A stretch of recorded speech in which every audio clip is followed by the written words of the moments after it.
بنے گی بہشت اس سے دنیا ہماری، یہ پودے نہیں خواب بوئے ہیں ہم نے۔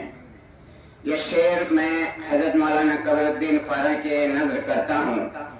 انہوں نے خواب دیکھا تھا کہ اس بلواہی زمین پہ ایک سرس و ساداب عالیشان ادارہ قائم کریں گے اور عالیشان مسجد قائم کریں گے۔ خدا نے ان کے خواب کو سرمندہ تعبیر کرا۔ This time I am very thankful to Mr. Asad Kabir Khaqan, Maulana Mumtaz Sahab and this Idara for inviting to this pious and Pakiza Majlis. بچوں، میں نے انگریزی کے چند جملے اس وجہ سے پڑھے تاکہ آپ کے اندر ایک حوصلہ پیدا ہو کہ ہمارے جیسا ہی کوئی مولوی نما شخص انگریزی بول سکتا ہے، انگریزی بھی پڑھ سکتا ہے۔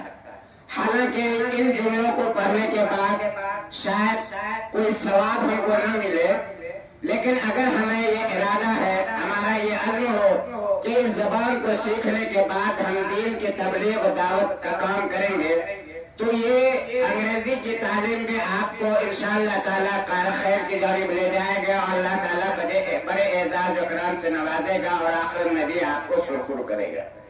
بظاہر یہ چند جملے جو معنی کے اعتبار سے یہ کہتے ہیں کہ مجھے شکریہ کا موقع ہے کہ مولانا کبیر فارغ خاقان صاحب ارشد خاقان نے یہاں دعوت دی، مگر میں آپ سے یہ کہنا چاہتا ہوں کہ ان جملوں کے بدلے اگر اتنی ہی دیر آپ اعوذ باللہ من الشیطان الرجیم بسم اللہ الرحمن الرحیم پڑھیں اور الحمدللہ رب العالمین یہ پڑھیں، تو ان حروف کے بدلے میں آپ کے نام اعمال میں، آپ کے خزینے میں اللہ تعالیٰ بہت ساری نیکیاں دیں گے۔ میں نے علماء کرام سے سنا ہے قرآن شریف کے اگر ایک حرف اگر وضو کے ساتھ پڑھا جائے تو اس میں 100 نیکی ملتی ہے، کھڑے ہو کے نماز میں پڑھیں گے تو۔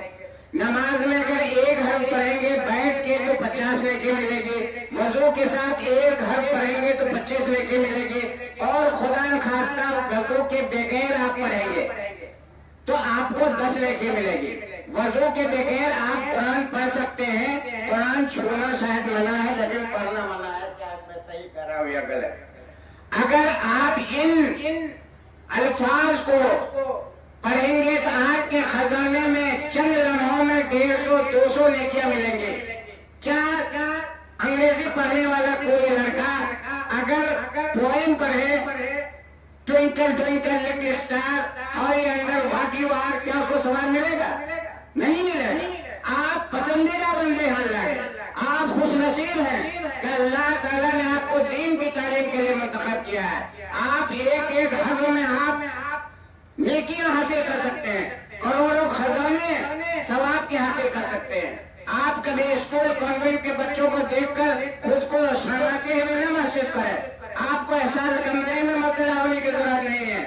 آپ کل جنت میں اللہ کے فضل و کرم سے جائیں گے تو اسی لباس میں جائیں گے، سوٹ بوٹ میں کوئی جنت میں نہیں جائے گا، اسی خوبصورت کرتا ٹوپی اس میں جائیں گے۔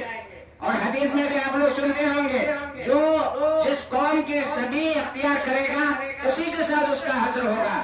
آپ نے اسلامی شرع، اسلامی لباس، اسلامی وضاحت اور اختیار کیا ہے تو اللہ تعالیٰ جنت میں آپ کو لے جائیں گے۔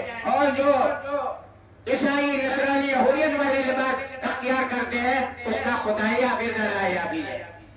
تو ہمیں عربی میں تعلیم میں بھی مستحکم رہنا ہے اور انگریزی تعلیم بھی ہو سکے تو اس نیت سے حاصل کرنی ہے کہ ہمیں دین کی دعوت و تبلیغ کرنی ہے۔ اللہ تعالیٰ اس ادارے کو شاد و آباد رکھے۔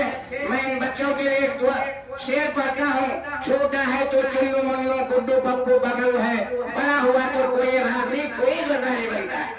کون تھا وہ راضی، کون تھا وہ غزالی، کون تھے ابو حنیفہ، کون تھے امام مالک؟ یہی بچے تھے جو چھوٹے میں ننھے منھے اور چپکے اور ناک سے پانی بہنے والا، لیکن کل تعلیم کی بدولت اپنے بڑے مقام حاصل کیا انہوں نے۔